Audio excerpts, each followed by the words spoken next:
Hey guys, welcome back to another video for Alex's Flying Club. I am back in the DC-3 and I have a few things I wanted to go over in this video. I've been learning a lot from the tutorials by FSX Genius. I posted a link to his channel in my previous video and I'll post one below in this video as well. And I'm figuring out how to use the navigation radios on the DC-3.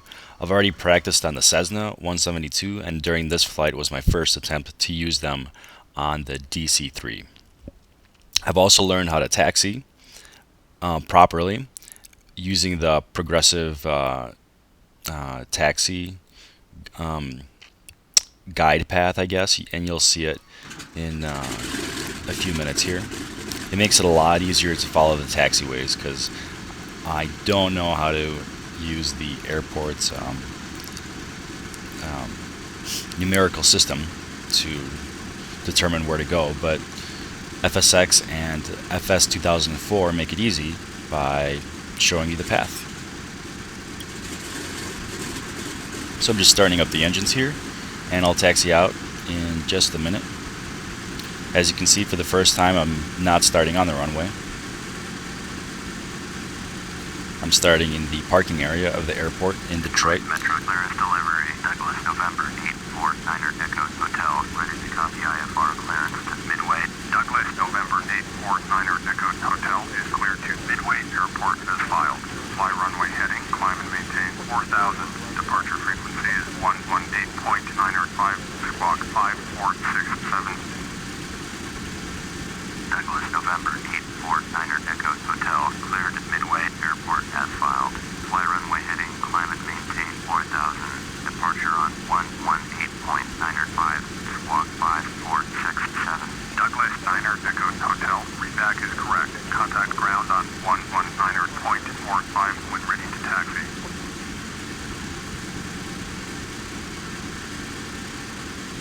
Detroit Metro ground, Douglas, November 849er Echo Hotel with Foxtrot, ready to taxi IFR. Douglas, November 849er Echo Hotel, taxi to and hold short of runway 3 right via taxiway Sierra 5 Sierra 4 Sierra Foxtrot Whiskey. Contact tower on 135.0 when ready.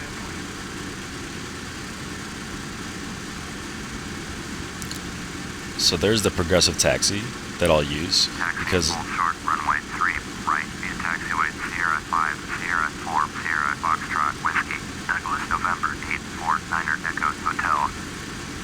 I would not know how to follow the Sierra 5, Sierra, etc. instructions at this point in time. So I'm going to go to the external view because we're going to push the plane back and I don't want to hit the aircraft behind us. You can't really see from the cockpit what's behind you. So to push the aircraft back, you just push Shift P by default, and you can turn the aircraft as it's being pushed back by hitting 1, which will turn the tail to the left if you're facing forward, or hit 2 to turn the tail to the right if you're facing forward in the cockpit view. So here I hit 1, and to stop getting pushed back, you hit Shift P again.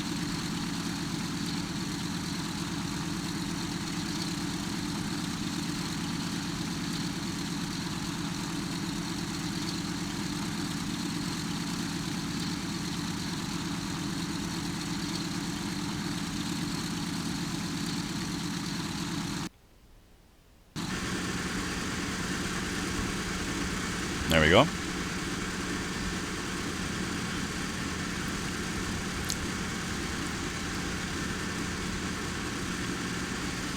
And each new plane that you fly, taxiing becomes a bit of a challenge because the rudder controls are different on each airplane. For instance, the Cessna, you just lightly tap the rudder pedal and it's already pretty much swinging the plane around almost as you're taxiing.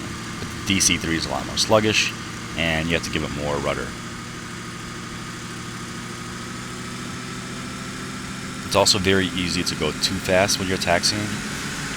40 miles per hour doesn't seem that fast when you're used to going about 160 in the air, but it's not a good idea to taxi at that speed, especially in the DC-3 or I guess in any aircraft.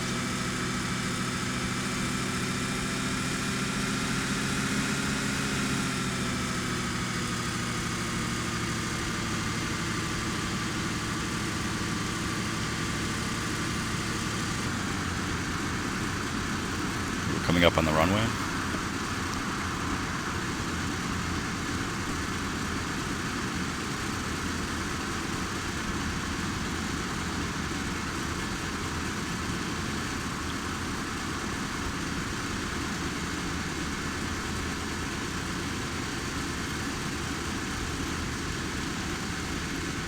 Using differential brakes in addition to rudder also helps turn a big aircraft such as the DC-3.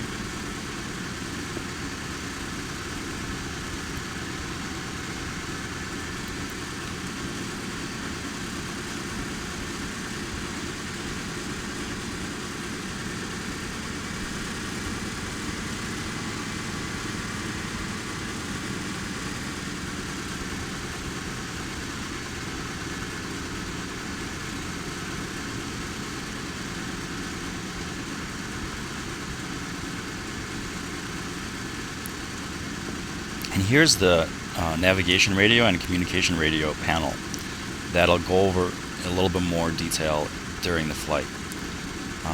Here is the frequency for the navigation for our first waypoint that I'm setting.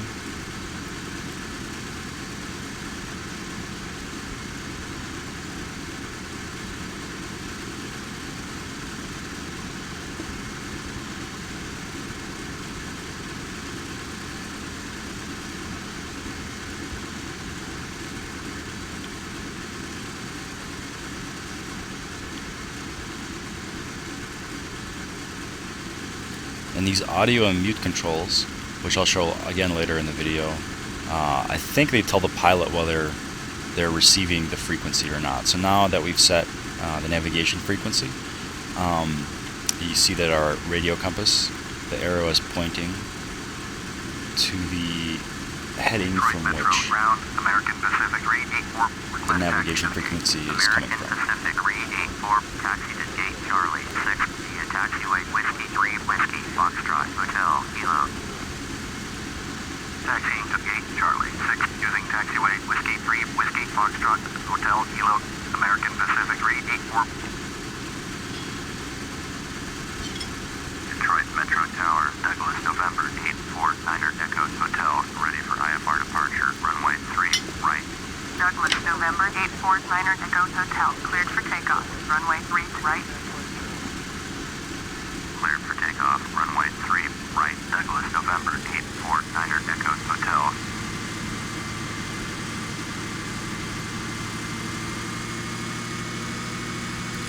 So again, we're going to be taking off from Detroit and landing in Chicago in this flight.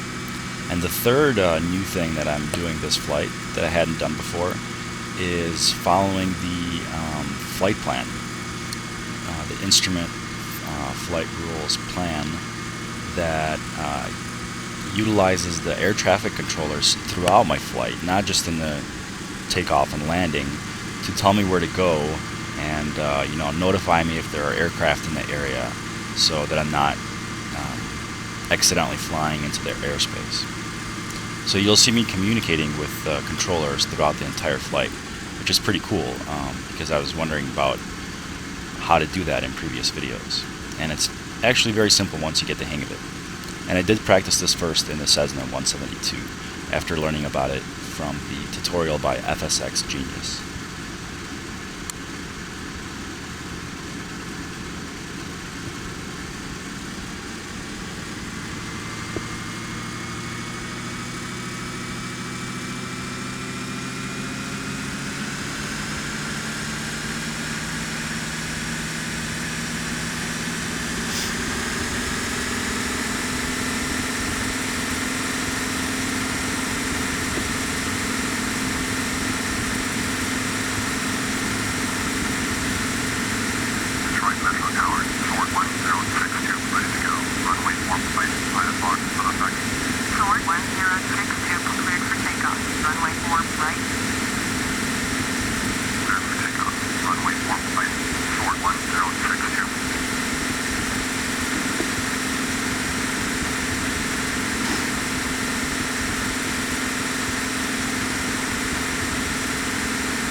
Hotel.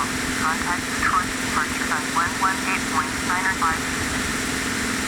Point 118.905. Douglas 9 Echoes Hotel.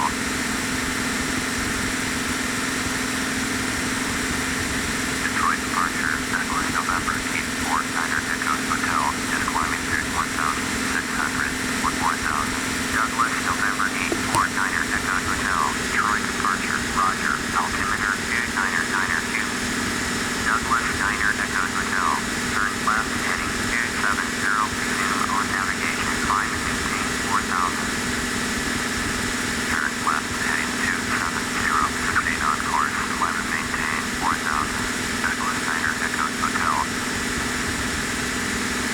So I've received my first set of instructions after taking off, and I also got handed down to the next frequency, and I'll keep tuning to new frequencies as I'm make my way across the country here.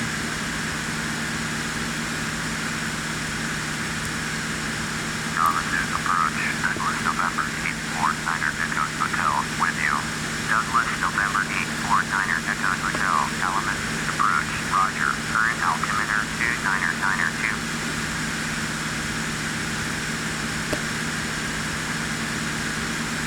So here's where I'll explain the radio and navigation radio stack a little bit more.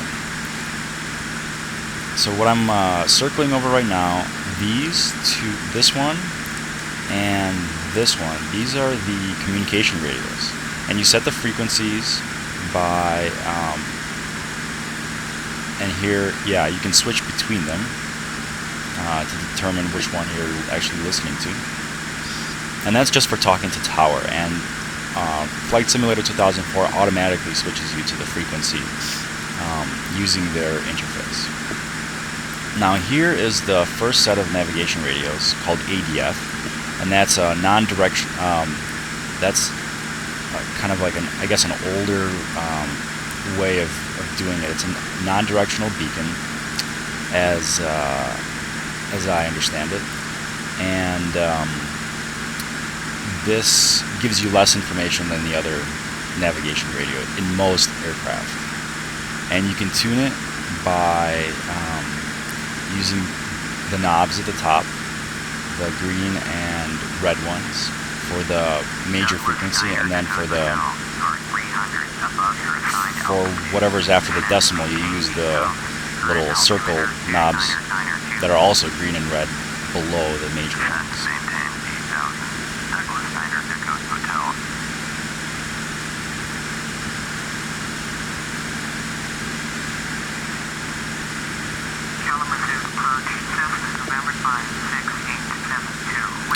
So here's the most commonly used, I guess, navigation frequency. In other aircraft like the Cessna 172, it actually, you have instruments that tell you how far away you are from the beacon that's sending out the frequency, which is very useful, but not in this version of the DC-3. So I'm not really sure what the difference is actually between the ADF and the nav in terms of giving you information, because it just really just tells you from which direction the signal is coming from, as far as I understand it. And here you can switch between whether your radio compass is showing nav or ADF. The first one is going to be the red arrow, and the second one is going to be the green arrow. So I'll take a look at that right now. And here we go. We've got the red arrow set. And the beacon is coming from the direction that we need to go. And that makes sense because we're following. That's part of our route. So yeah, here I turned it off. I turned off the nav 1, and you saw that the arrow went back to its default position. And the audio and mute option, if it's picking up a signal, you'll hear that noise. That means that you are picking something up on that frequency. So I turned it back to nav 1, so we should see the arrow again. And that's where the beacon is coming from. And you have to constantly adjust this so that it's pointing, that the white arrow is pointing to the course that you're going to. That way you'll get the correct bearing for the red and green arrows. So I always check my course, or wherever I'm making a course adjustment, I also change the course on the radio compass as well to reflect the accurate one. South Bend approach, Douglas November 849 Echoes Hotel, with you eastbound. Douglas November 849 Echoes Hotel, South Bend approach, roger, altimeter 29 2. I was pretty confused about how to use the radio stack, and I was looking around on the web, and I finally found a helpful video of somebody on YouTube that posted how to use it, which was great because I don't know how, it probably would have taken me a longer time to figure it out. And I'll provide a link to the video below as well.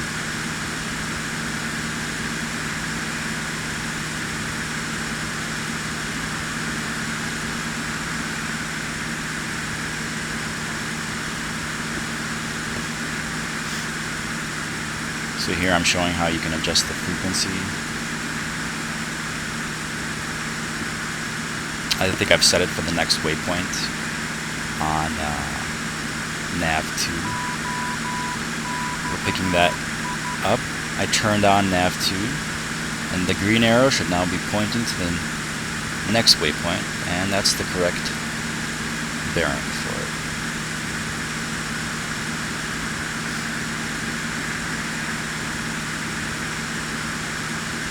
I don't use the ADF in this flight, the non-directional beacon, but I know that in the DC-3 World Rally some flights will call for it, but it works in pretty much the same way. Now this I'm not really sure what it does, the marker on-off, so I still have to figure that out. I think ADF audio and mute works the same way as for the nav1, nav2 audio mute.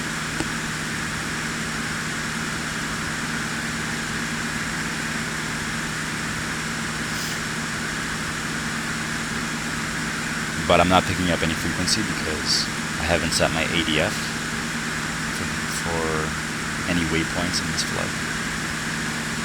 And the difference between these two navigational aids is really well explained in FSX Genius's tutorials. And it's a lot easier to see it, how this functions in a Cessna 172. Because you can actually land, you can actually approach your landing almost all the way to the runway using such radio frequencies, and it's really cool and fun to do, and I think I'll show that in my next video.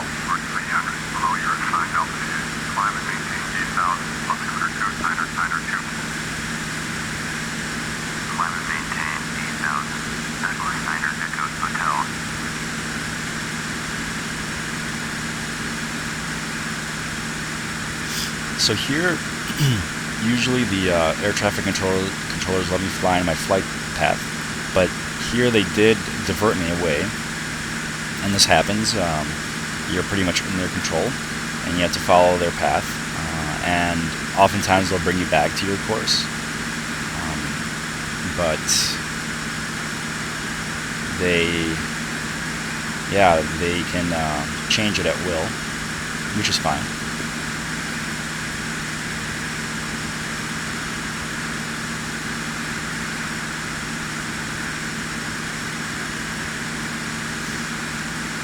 As long as you keep communicating with them, they should lead you back to the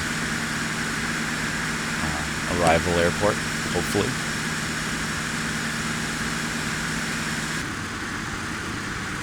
So here I am on approach. I actually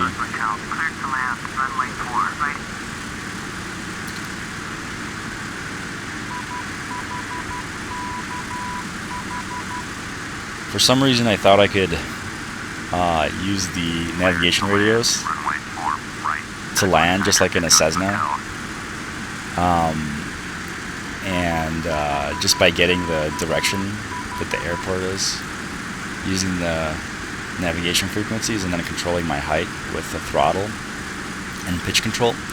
but it's not a good idea because I don't have the instruments that the Cessna has. And you can use the navigation radios to make your approach in bad weather conditions, but in an airplane like the DC-3 without modern navigation aids, but it is much more difficult. I believe you have to use different waypoints and time your travel between these waypoints, and keep a constant speed to come in on the approach. It's a lot more involved and I guess mathematical on the pilot's part. But I'm not exactly sure how to do it. I just briefly read about it, but it seems kind of an advanced concept, and I may have to hold off on that for now.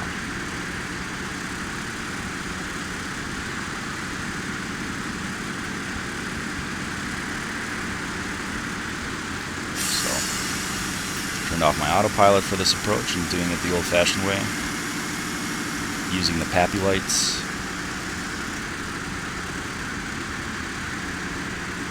And stick and throttle.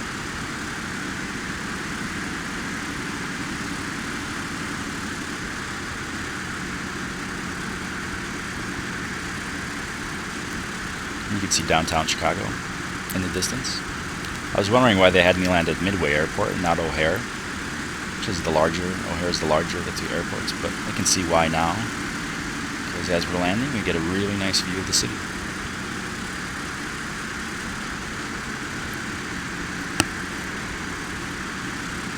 This is my hometown, sweet home Chicago. This is where I grew up, actually. Got the Sears Tower in the middle. John Hancock, it seems like, to the left. And that may be the CNA Tower on the right, the red one, if I'm not mistaken. It's kind of hard to see from this distance.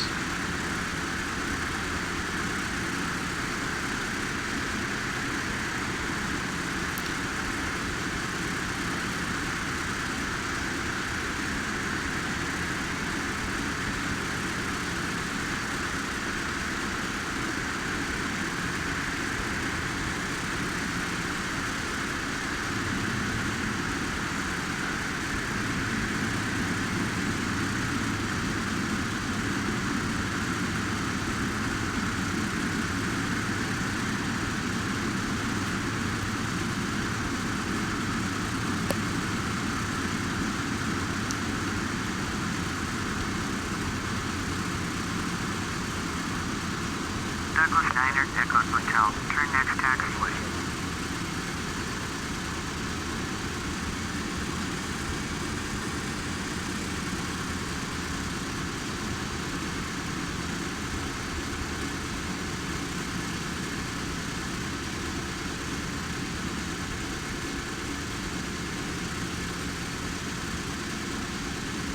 Douglas Niner, Echo Hotel. Contact ground on +21.65.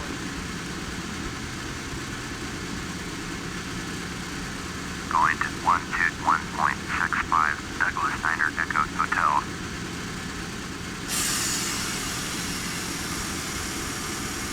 Midway round, Douglas November 84 Niner, Echo Hotel. Request taxi to the gate.